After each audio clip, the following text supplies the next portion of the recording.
Selamat hari Minggu, Shalom. Melanjutkan kembali dan menutup bulan Juli pada kesempatan ini, di mana kerajaan sorga dalam perumpamaan undangan perjamuan kawin. Dari Matius pasalnya yang ke-22, ya, ayat yang pertama sampai dengan ayatnya yang ke-14, menjadi perikop di mana perumpamaan ini dibukakan di sini. Dan menarik adalah ketika perumpamaan ini dijabarkan, ada banyak teolog yang kemudian menilai ini ada korelasinya dengan undangan perjamuan kawin anak domba. Namun saya melihatnya korelasinya memang ada, tapi untuk perumpamaan ini adalah pra di mana sebelum perjamuan kawin anak domba nanti. Karena kita akan bisa sampai di tempat yang nanti itu apabila kita memenuhi dulu undangan yang pada saat ini. Di dalam Matius pasalnya yang ke-22, ayatnya yang pertama sampai dengan ayatnya yang keempat, lalu Yesus berbicara pula dalam perumpamaan kepada mereka. Hal kerajaan sorga seumpama seorang raja yang mengadakan perjamuan kawin untuk anaknya. Ia menyuruh hamba-hambanya memanggil orang-orang yang telah diundang ke perjamuan kawin itu. Tetapi orang-orang itu tidak mau datang. Ya. Bahannya ada sih sebetulnya kalau di next ya. Ia menyuruh pula hamba-hamba lain, pesannya, katakanlah kepada orang-orang yang diundang itu, sesungguhnya hidangan telah kusediakan. Lembu-lembu jantan dan ternak piaraanku telah disembelih. Sebelum semuanya telah tersedia, datanglah ke perjamuan kawin ini. Yang pertama, undangan khusus mengalami kerajaan sorga. Kita sepakat bahwa kita mengajarkan mengenai bentuk kerajaan sorga, bukan lagi tentang sebuah struktur, sebuah kebangsaan pada umumnya, atau sebuah kerajaan bangsawan pada umumnya, namun melainkan adalah tentang kebenaran, damai sejahtera, dan sukacita oleh Roh Kudus dan kuasa, di mana untuk mengalami kerajaannya, kita mesti jadikan dia raja bagi kehidupan kita. Untuk mengalami kerajaannya, kita harus berjalan dalam aturan kebenarannya. Hidup kerajaan Allah adalah kehidupan dalam kebenaran, damai sejahtera, sukacita oleh Roh Kudus dan kuasa. Nah, pada kesempatan ini, kerajaan sorga itu diumpamakan undangan perjamuan kawin. Diundang, kita ini diundang untuk mengalami kebenaran, mengalami damai sejahtera, diundang mengalami sukacita oleh Roh Kudus, diundang untuk mengalami kuasa. Sekarang adalah masa di mana Anda dan saya merespon kerajaan surga. Memang yang disayangkan adalah ketika gereja tidak memediasi undangan tersebut atau tidak melakukan memforward undangan tersebut. Karena seringkali yang terjadi adalah diundang untuk perkara yang lain, bukan diundang untuk perkara kerajaan sorga. Nah, yang pertama, undangan khusus mengalami kerajaan sorga itu penting untuk Anda dan saya perhatikan. Karena inilah masa di mana kita mesti merespon. Memang pada faktanya, yang kedua adalah pengabaian undangan itu terjadi. Matius 22 ayat 5 sampai dengan ayatnya yang ke-7. Tetapi orang-orang yang diundang itu tidak mengindahkannya. Ada yang pergi ke ladangnya, ada yang pergi mengurus usahanya, dan yang lain menangkap hamba-hambanya itu, menyiksanya dan membunuhnya. Maka murkalah raja itu, lalu menyuruh pasukannya ke sana untuk membinasakan pembunuh-pembunuh itu dan membakar kota mereka. Pengabaian undangan, dan rupanya pengabaian undangan itu ada akibatnya. Saya nggak mau bahas akibatnya. Tetapi ini yang sering kali terjadi, kita mengabaikan undangan dari kebenaran, damai sejahtera, sukacita, Roh Kudus, dan kuasa, karena kita nggak peduli yang Tuhan peduli. Oleh karena itu, mari mulai sekarang peduli pada apa yang Tuhan peduli. Karena Anda tidak akan alami apa yang Tuhan janjikan kalau Anda sibuk peduli dengan apa yang kamu peduli, bukan pada apa yang Tuhan peduli. Karena seharusnya apa yang penting buat Tuhan, hari ini itu yang penting buat Anda dan saya. Mengabaikan karena sibuk dengan urusannya sendiri. Hati-hati dengan jebakan, ya, jebakan kondisi di mana kita beribadah online. Memang pada situasi tertentu kita tidak kehilangan kesempatan karena ruang tidak dibatasi. Namun bicara soal ruang, jangan juga Anda bercanda soal ruang. Ya, buat yang paham, yang sudah lama ikut, Anda tahu jam 3 ibadah, ya. Lalu kemudian Anda bikin sibuk sendiri jam 2:30, nah ini aneh. Ya. Udah tahu jam 3. Ya. Kecuali ada situasional, yang emergensi, yang urgent, Anda bisa ikuti. Beberapa kasus terjadi, saya sendiri akhirnya melayani sembari mobil berjalan. Ya, itu karena situasional. Namun ini lebih penting, bicara tentang kebenaran, damai sejahtera, sukacita, Roh Kudus, dan kuasa. Ini lebih penting ketimbang Anda dan saya sibuk dengan urusan Anda dan saya sendiri. Kemana ini arah pembicaraan? Gini loh, dari masa ke masa saya melihat di mana orang-orang yang percaya kepada Kristus itu 10% yang fokus kepada kerajaan sorga. 90% sibuk dengan kepeduliannya sendiri. Makanya ulang-ulang sering saya katakan, coba bikin KKR pertobatan pasti sepi. Nah, coba bikin KKR-nya yang kesembuhan, ya pasti rame. Apalagi kalau udah title di flyers di spanduk itu pemulihan ekonomi, wah, restorasi keuangan finansial, freedom from God dan whatever. Ya lu kerja, kalau lu males juga nggak akan terjadi mujizat, ya kan? Apalagi orang-orang yang buang kesempatan. Ya. Yang repot kadang-kadang begini nih, orang-orang yang buang kesempatan yang dari Tuhan, terus kemudian hidupnya susah, terus dia suruh orang lain untuk mengikuti firman, di mana kalau ada yang menderita harus ditolong. Saya percaya mengasihi itu harus seperti Yesus tanpa batas. Di tempat Anda duduk saat ini, Anda aminkan itu. Ya. Tapi kalau kita coba untuk take it for granted, repot juga ya. Akhirnya semua pemalas di bumi Indonesia ini harus menuntut setiap orang kaya berbagi. Ya. Nah, kalau gitu caranya ya mari kita sama-sama jadi pemalas berjamaah aja. Ya, saya mau sampaikan di sini, ini masanya Tuhan mengundang Anda hidup di dalam kebenaran, damai sejahtera, sukacita, Roh Kudus, dan kuasa. Mari respon itu. Jangan sibuk dengan urusan sendiri, jangan peduli pada apa yang Tuhan nggak peduli.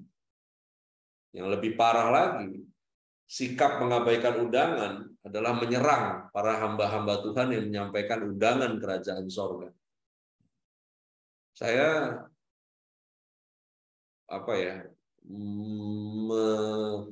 merasakan gitu setiap kali di dalam pengajaran, di hal-hal yang dasar di dalam pengenalan akan Tuhan, itu wajah-wajah yang tidak terlalu tertarik itu kelihatan ya. Ketimbang dengan yang nyampein hal yang aneh-aneh ya, vision, penglihatan, dan whatever ya. Tapi ya itu kondisi di akhir zaman.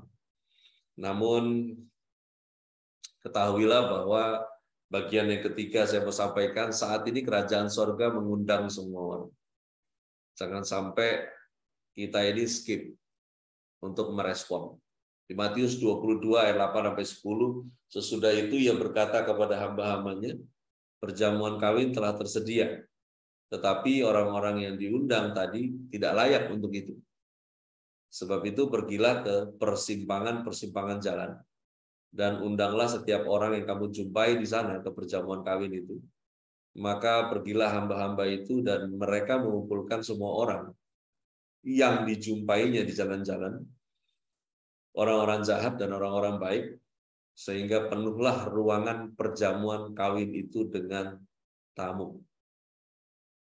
Kita hidup di masa di mana kerajaan sorga itu sudah dihadirkan. Ya, kebenaran, damai sejahtera, sukacita, Roh Kudus itu sudah dihadirkan. Nah, para undangan yang dipanggil itu ditolak karena tidak layak. Di mana akhirnya undangan terbuka bagi semua orang. Beberapa coba menggambarkan tentang hal baru ini, yang lebih baru dari sekedar perjanjian lama dan perjanjian baru, yaitu kasih karunia anugerah yang konteks di mana kerajaan sorga kemudian ditolak. Karena itulah makanya hari ini bangsa-bangsa lain mendapat kasih karunia. Jadi sesungguhnya kalau kita mau tarik garisnya mengenai Allah berperkara dengan Israel sebagai sebuah bangsa, dan bagaimana Allah berperkara kepada Anda dan saya sebagai seorang Kristen, itu ada garis batas yang jelas sekali. Walaupun ada sejarah yang terkait, tetapi Anda dan saya ini nggak ada hubungan. Hubungan kita dengan urusan kita, bukan hubungan, urusan kita dengan Israel adalah kita orang-orang yang mendapat kebagian undangan karena penolakan yang mereka lakukan. Ya, makanya please jangan jadi Kristen kadrun, ya, yang dengan bangganya menyebut diri Israel rohani. Nggak ada Israel rohani, Israel aja. Ya, kamu dan saya orang ya pengikut Kristus, sudah gak usah aneh-aneh. Gitu. Dan undangan itu dari yang mereka sebagai bangsa menolak, itu Yesus jabarkan jelas, di mana akhirnya itu diundang bagi semua orang. Dan hari ini kita hidup pada masa di mana kerajaan sorga mengundang semua orang untuk bisa mengalaminya. Nah, yang terakhir, yang keempat, mari persiapkan dan pantaskan diri untuk kerajaan sorga. Karena memang secara progres nanti kita akan sampai kepada perkara di mana perjamuan kawin anak domba. Nah, sekarang ini mari persiapkan diri masuk di dalam kerajaan sorga dulu. Undangan perjamuan kawinnya yang diumpamakan tersebut. Di dalam Matius 22 ayat 11 sampai 14, ketika raja itu masuk untuk bertemu dengan tamu-tamu, ia melihat seorang yang tidak berpakaian pesta. Ia berkata kepadanya, "Hai saudara, bagaimana engkau masuk kemari dengan tidak mengenakan pakaian pesta?" Tetapi orang itu diam saja. Lalu kata raja itu kepada hamba-hambanya, "Ikatlah kaki dan tangannya, dan campakkanlah orang itu ke dalam kegelapan yang paling gelap. Di sanalah akan terdapat ratap dan kertak gigi. Sebab banyak yang dipanggil, tetapi sedikit yang dipilih." Ya, pelan-pelan ini memaknainya. Semua dipanggil, tapi tidak semua yang dipanggil menjadi yang dipilih. Kenapa demikian? Kemana arahnya? Jadi gini, ketika hari terakhir itu tiba, yang mati dalam Kristus dibangkitkan. Kemudian yang masih hidup itu terangkat. Kemana itu? Masuk ke dalam pengadilan tahta Kristus. Ngapain? Pembagian mahkota. Ini yang disebut sebagai upahmu besar di sorga. Nah, ketika pembagian mahkota dilakukan sampai selesai, nanti ada yang dapat 1, 2, 3, 4, 5 mahkota per orang. Ini bukan dongeng ya, ini firman Tuhan. Anda simak baik ini. Nanti jangan kadung nyesel di sana. Setelah event itu selesai, kemudian kita berpindah kepada event yang berikutnya, yang disebut dengan perjamuan kawin anak domba. Setelah itu, ini seperti sebuah party inaugurasi.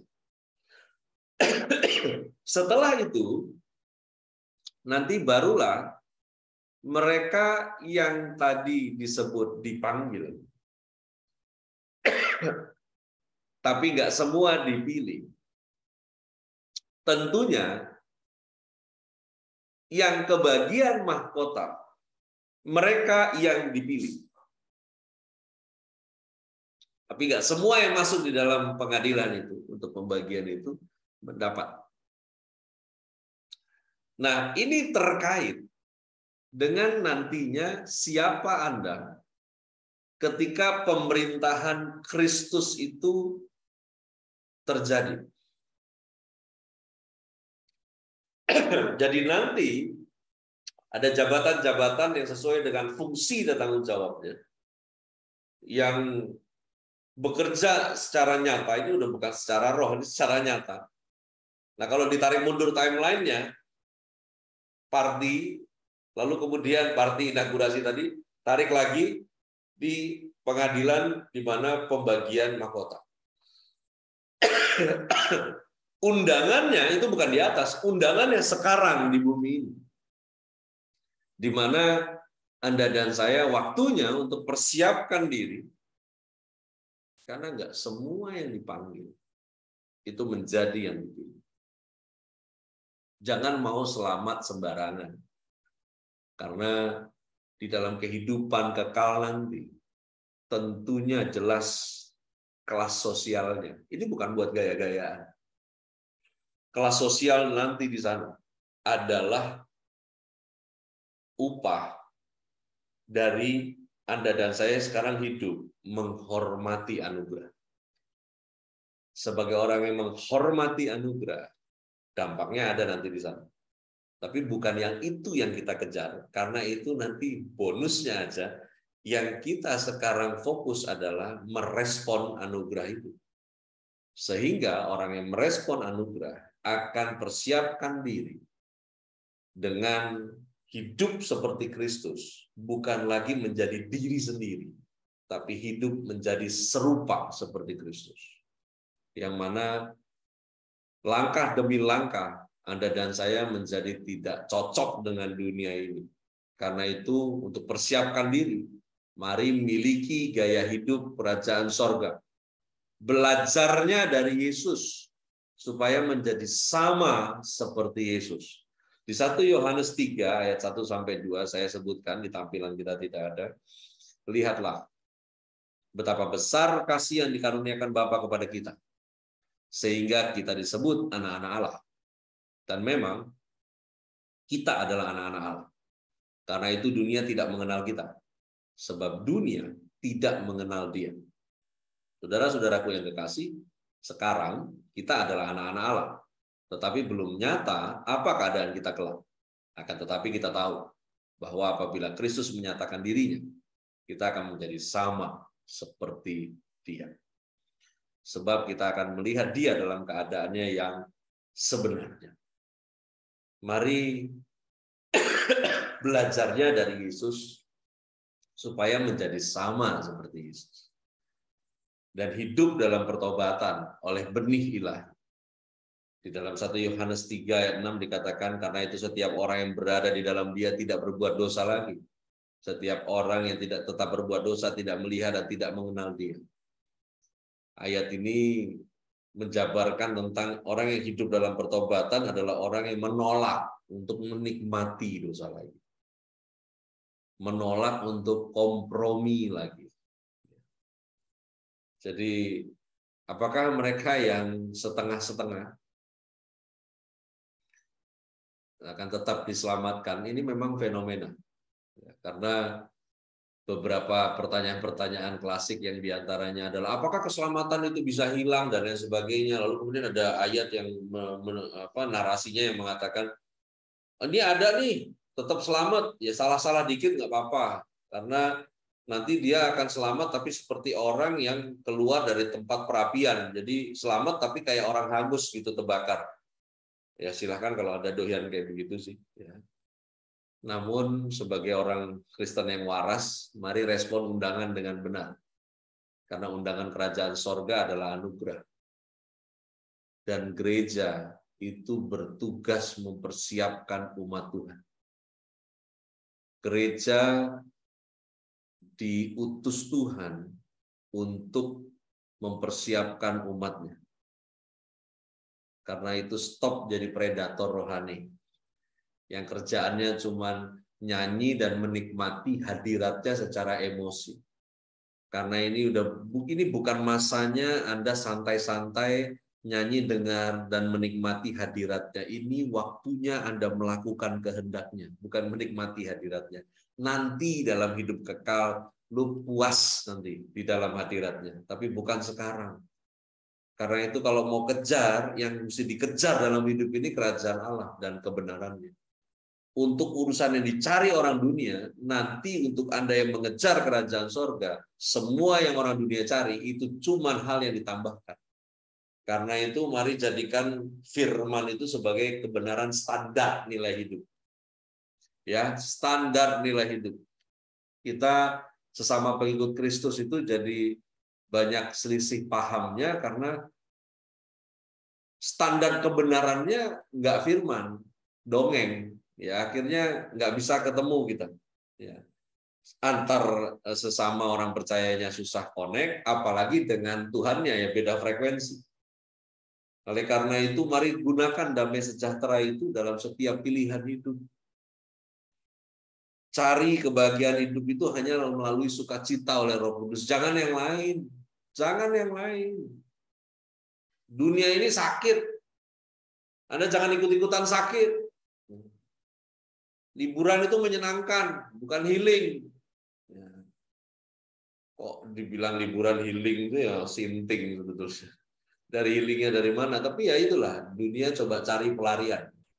Hal-hal yang dibuat menjadi pelarian, tapi akhirnya mereka nggak pernah sembuh. Karena sesungguhnya bahagia hidup itu hanya melalui sukacita oleh Roh Kudus.